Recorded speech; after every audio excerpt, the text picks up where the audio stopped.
여러분 안녕하십니까. 7월 15일 새벽 전우책입니다.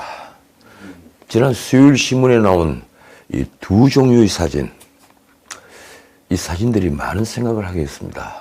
우선 이 외신으로 온 먼 우주의 사진은 인간이 무엇인지 다시 한번 깨닫게 합니다.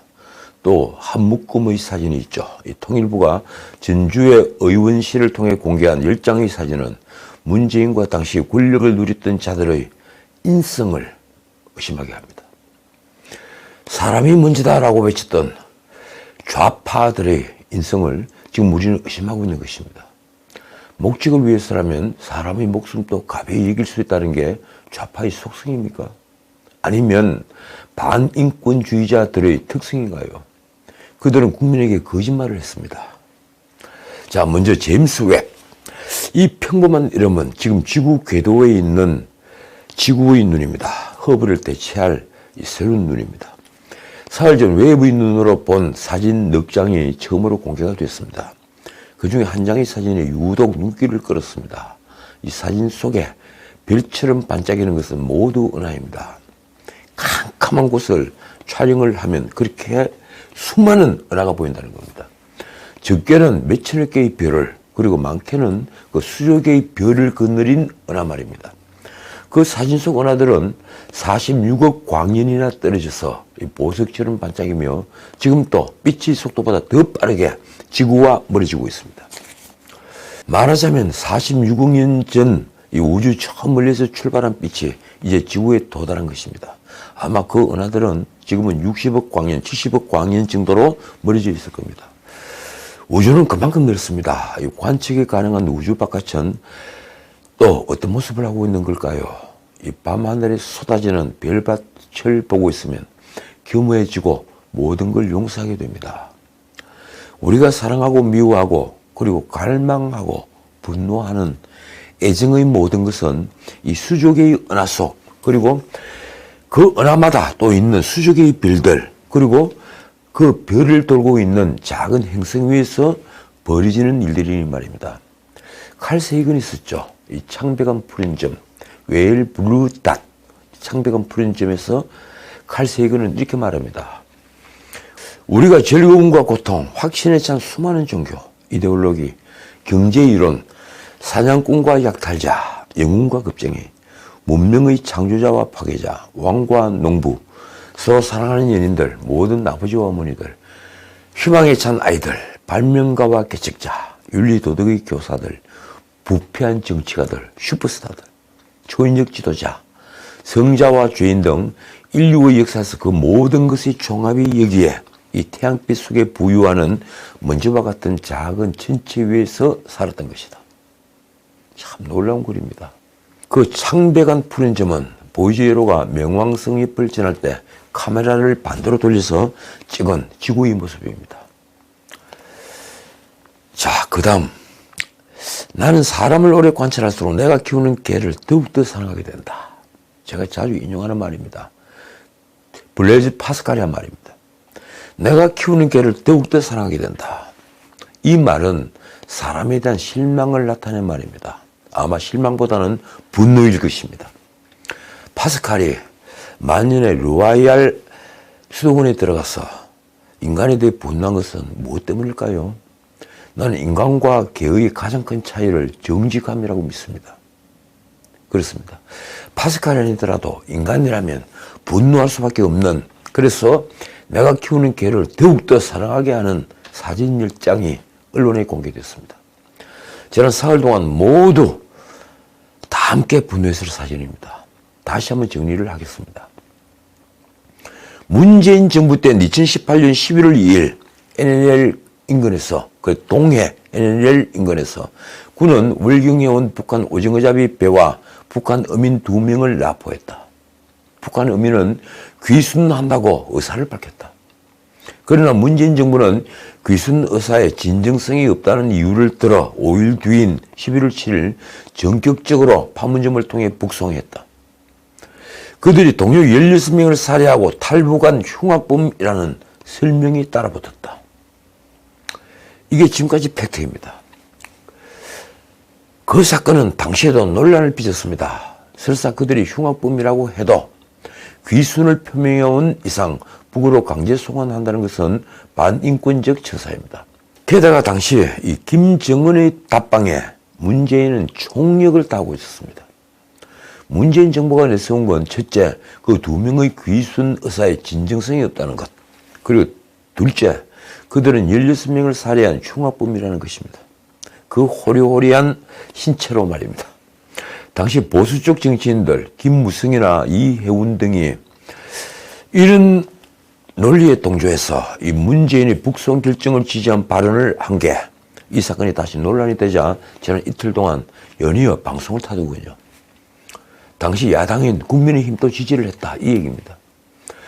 문제의 핵심은 귀순한 북한 주민을 범죄자라고 해서 아무런 사법적 판단 없이 곧장 북한으로 강제 송환하는 것이 정의에 합당한 것인가? 입니다. 과연 그것이 범죄인 송환입니까?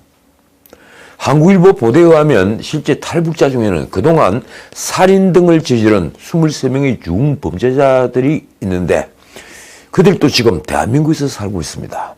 그들의 법적 지위는 비보호 탈북민으로 이 교육 등 탈북민에 대한 우리 정부의 지원을 받지 못합니다. 김정은은 송환된 2명을 즉각 총살한 것으로 알려졌습니다.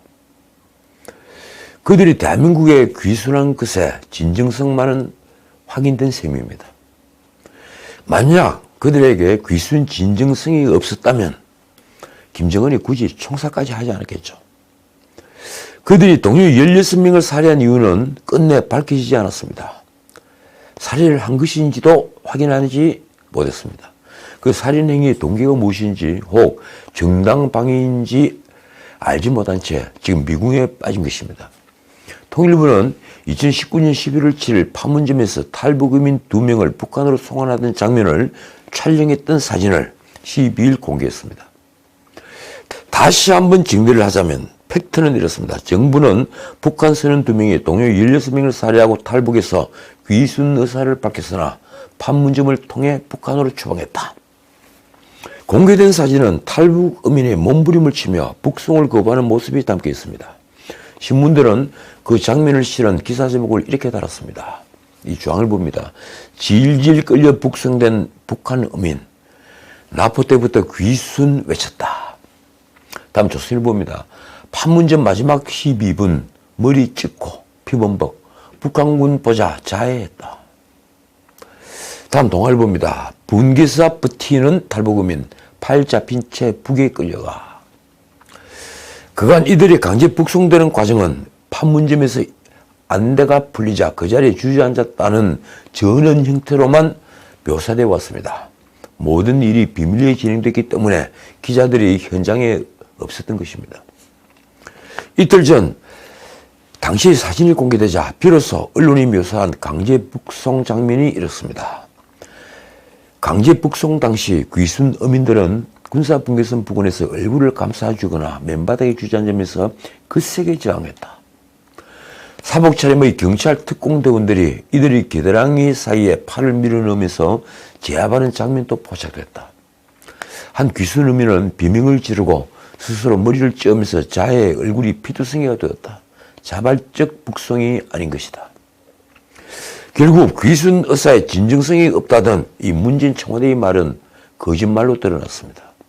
인간의 목숨이 걸린 문제에 권력이 국민과 세계를 상대로 거짓말을 한 것입니다. 제가 더 분노하는 것은 놀랍게도 이른바 진보 좌파 신문들이 이 사진들을 끝내 외면하고 대부분 보도하지 않은 것입니다. 지상파 방송들도 마찬가지입니다.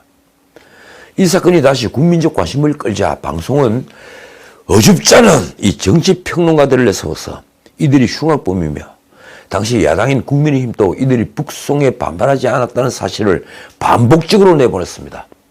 바로 어제까지 말입니다. 심지어 과도한 여론몰이를 하지 말라는 우상호의 발언을 편드는 듯한 뉘앙스의 보도도 내보냈습니다. 문재인 정권 때 저지른 반인류적 범죄를 그대로 외면했습니다. 진영 논리에 빠진다는 게 얼마나 무서운지를 보여주는 장면입니다. 다시 말씀드리지만 2019년 11월 2일 동해 북방 한계선 NLL 인근에서 납포된 오징어잡이 배 북한 어민 2명은 납포 당시부터 귀순을 원한다는 입장을 명백히 밝혔습니다. 이들은 납포된 뒤 조사에서 자필로 귀순 의향서를 작성했습니다. 서명까지 했습니다. 그러나 청와대와 국가정보원은 귀순에 대한 진정성이 없다는 이유로 납포 5일 만에 강제로 이들을 북한으로 돌려보냈습니다. 그들이 처형당할 것이라는 사실을 충분히 알고 있었으면서 말입니다. 우선 청와대 등 북한 어민의 북송을 결정한 권력은 그들이 해군 함정에서 납포되었을 때 남측에 귀순하고 싶다는 의사를 밝힌 것을 알고 있었습니다. 그럼 명백히 알고 있었습니다. 적어도 한두 달은 소요되는 합동조사를 불과 3일 만에 비공개로 끝내고 문재인 청와대는 북한의 이 2명에 대한 북송을 통보했습니다. 북송 결정도 철저하게 비공개로 결정이 됐습니다.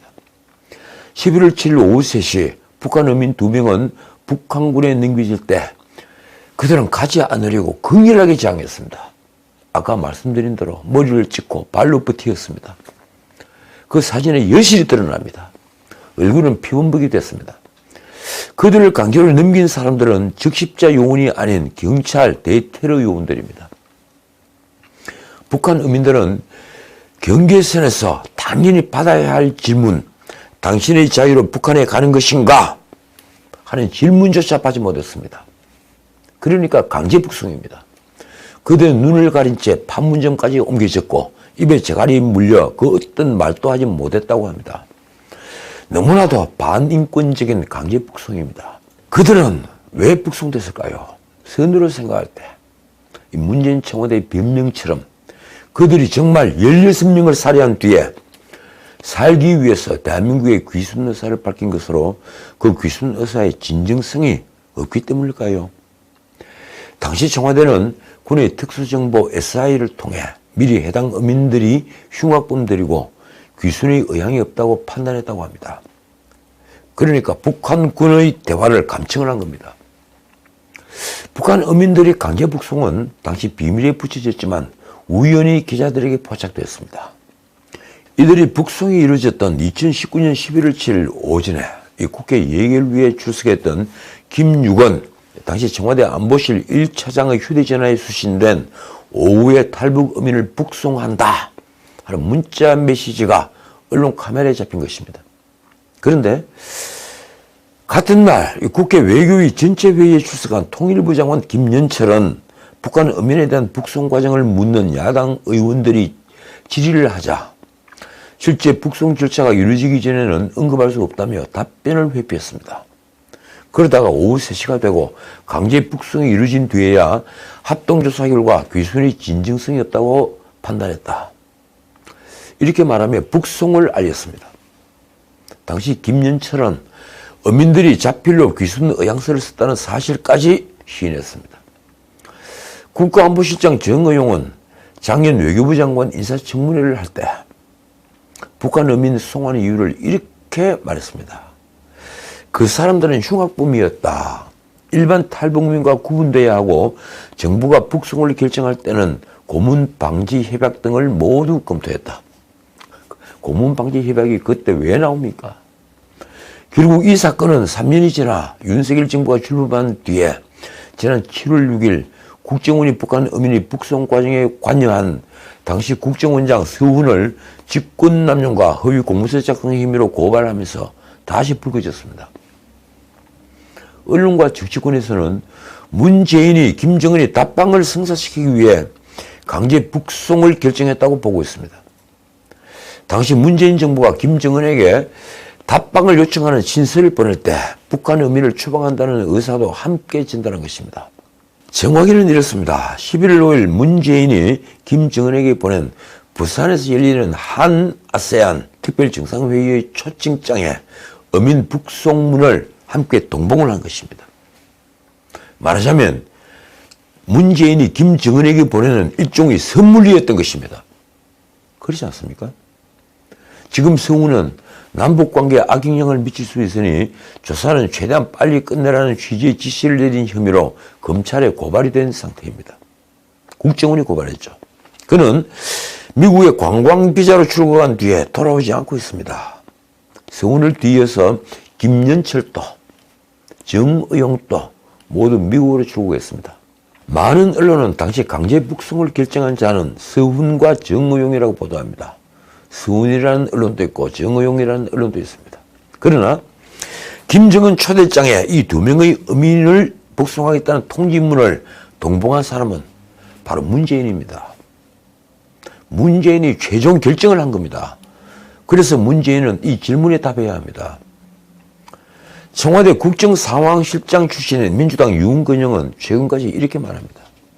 그 사람들이 귀순할 의도를 정확하게 확인하지 못했다. 이건 또 무슨 말인가요? 100번을 양보해서 귀순 의사를 정확히 확인하지 못한 탈북자라면 그 사람들이 채용되는 줄 번연히 알면서 북한에 보내야 합니까?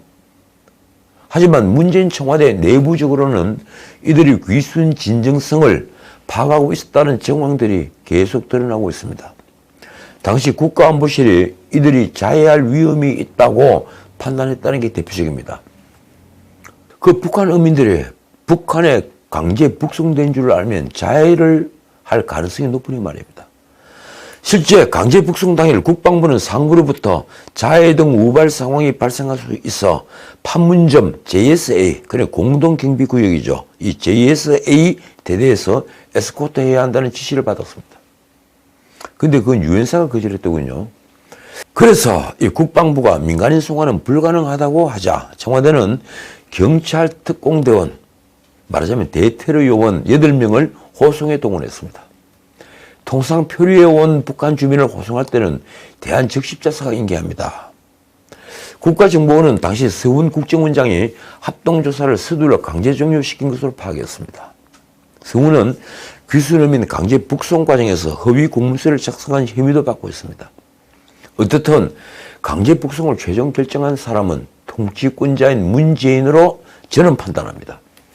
당시 통일부 장관 김연철은 이 강제 북송 보름 뒤인 2019년 11월 21일 미국 로스앤젤레스에서 열린 한반도 평화정책 간담회라는 모임 직후에 이 강제 북송 결정을 누가 내렸느냐 하는 질문을 받고 이렇게 답했습니다.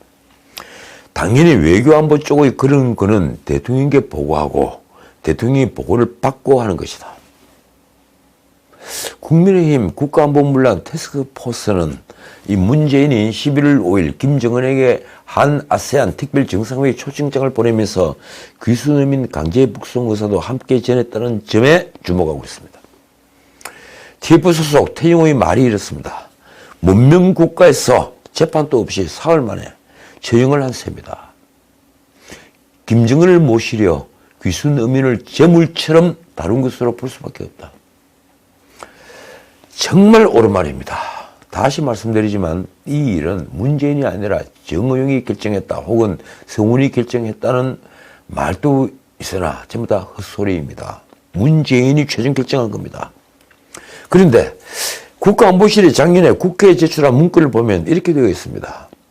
합동정보조사를 바탕으로 국가안보실이 관련 부처와 협의를 거쳐서 추방했다. 그러나 그 일을 문재인이 관여하지 않은 채 정의용이나 서훈이 최종 결정했다는 것은 정말 말이 되지 않습니다. 인권단체 국제 앰네스티는 이렇게 말했습니다. 북한 어민들이 공정한 재판을 받을 권리를 거부당했다. 이들을 북한으로 돌려보내기로 한 결정은 롱 르플러망 원칙을 위반한 것이다. 롱 르플러망, 이 원칙은 난민을 박해할 것이 분명한 나라에 강제로 돌려보내서는 안 된다는 국제법상 규칙을 말합니다.